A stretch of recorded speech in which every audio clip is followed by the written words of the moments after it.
মানুষ সোনার শিকলেও বন্দী থাকতে চায় না।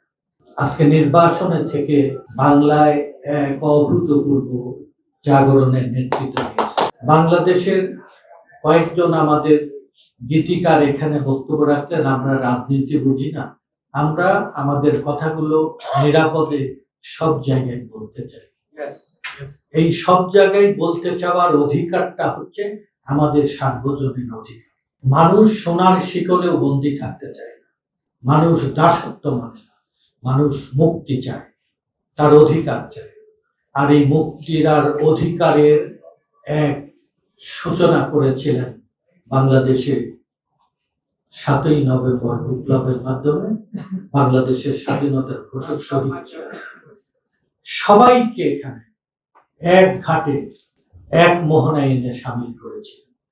বাংলায় এক নবজাগরণের তৈরি করেছে। পিছিয়ে পড়া তলাবিহীন ঝুড়ির বাংলাদেশকে বিশ্ব দরবারে পরিচিতি করিয়েছিলেন।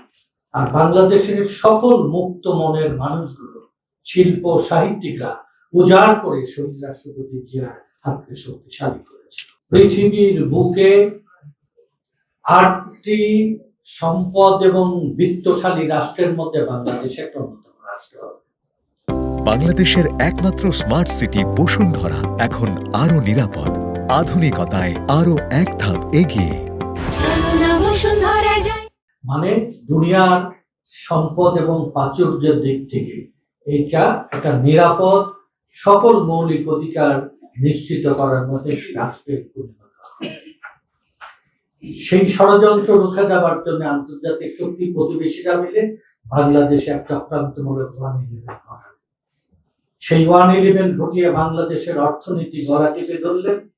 বাংলাদেশের জাতীয় দেশপ্রেমিক রাজনীতিকে আজকে নির্বাসিত করা হলো।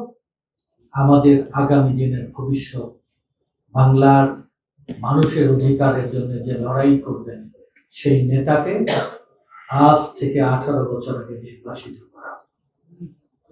আজকে নির্বাচনের থেকে বাংলায় এক অভূতপূর্ব জাগরণের নেতৃত্ব দিয়েছে। ফাঁসিবাদের পতনের জন্য উনি যে বিচক্ষণতার পরিচয় দিয়েছেন একটার পর একটা কর্মসূচি নিয়ে, এগুলো কারা প্রকাশ করবে, কারা গোটা জাতিকে এক মহানে নিয়ে আসবে।